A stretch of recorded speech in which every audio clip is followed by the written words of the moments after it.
আসসালামু আলাইকুম dear viewers. গত ক্লাসের প্রিপোজিশনের ব্যবহারের পর আজকে আবারও আমি প্রিপোজিশনের আরেকটি ব্যবহার দেখিয়ে দেব। আজকে এই প্রিপোজিশন টুটা কোন কোন অর্থে প্রকাশ করে। টু সাধারণত সামনাসামনি থেকে সময় বা পরিণতি অর্থে আমরা টু ব্যবহার করতে পারি। এখন এগুলো কিভাবে হবে, যেমন you speak face to face, এখানে ফেস টু ফেস, তাহলে ফেস টু ফেস মুখোমুখি বা সামনাসামনি। ঠিক এভাবেই একই ধরনের দুটি শব্দ এবং তাদের মাঝখানে টু বসিয়ে আমরা অসংখ্য গণিত শব্দ তৈরি করতে পারি। যেমন নাকে নাকে, আমরা অনেক সময় বলি নাকে নাকে, তাহলে কি বলতে হবে? Nose to nose. খানে খানে, এয়ার টু এয়ার, চুকে চুকে, আই টু আই। ঠিকভাবে আমরা অসংখ্য গণিত বাক্য তৈরি করতে পারি, যা ইংরেজি স্পিকিংয়ের ক্ষেত্রে প্রয়োজন, আবার প্রিপোজিশনের ব্যবহারের ক্ষেত্রেও প্রয়োজন পড়ে। এরপরে আরেকটি ব্যবহার হলো he is 50 to 55 years of age. যদি আমরা কোনো সময় কোনো সংখ্যাবাচক শব্দ থাকে, যেমন আমি বলি 50 থেকে 55, 10 থেকে 12, 14 থেকে 18, আমরা অনেক সময় এই শব্দগুলো ব্যবহার করে থাকি। যেমন he is 50 to 55 years of age, তিনি হন 50 থেকে 55 বছরের। ঠিক এইভাবে আমরা যখন কোনো সংখ্যা শব্দের মাঝখানে টু বসবে, তখন তার অর্থটা থেকে অর্থে আসবে।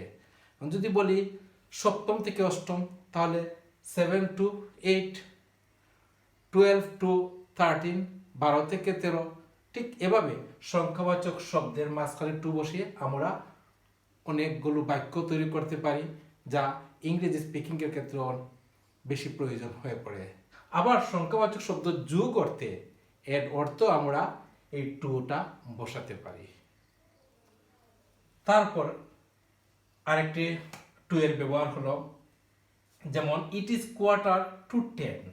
যখন আমরা সময় শব্দটা ব্যবহার করব, যেমন কোনো সময় বলি আমরা 10টা বাজার 15 মিনিট বাকি আছে, বা 7টা বাজার 10 মিনিট বাকি, এভাবে সময়টা যখন বাকি অর্থে থাকবে, তখনই তাদের পূর্বে আমরা টু প্রিপোজিশনটি বসাতে পারি। যেমন ইট ইজ 9:45, 10টা 15 মিনিট বাকি আছে। আশা করি বুঝতে পেরেছেন এই টুর ব্যবহারটি। আরেকটা টু এর ব্যবহার হলো পরিণতি অর্থে। এখন পরিণতিটি কি?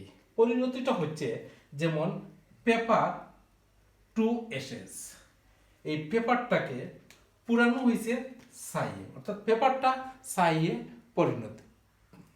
পেপারটা পুরানো হয় ছাইয়ে, অর্থাৎ পেপারটা পুড়িয়ে আমরা কি পেতে পারি? ছাই পেতে পারি। ঠিক এভাবে যখন কোনো কিছু থেকে কোনো কিছু হয়, তখনই তার মাঝখানে আমরা টু বসিয়ে আমরা অনেকগুলো বাক্য তৈরি করতে পারি। অনেক সময় আমি আবারও এই বাক্যটিকে আবার বলে দেই, যে ফেস টু ফেস, মুখোমুখি। এখন যদি বলি সিলেট থেকে ঢাকা, তাহলে কি বলতে হবে? সিলেট থেকে ঢাকা, তাহলে সিলেট টু ঢাকা।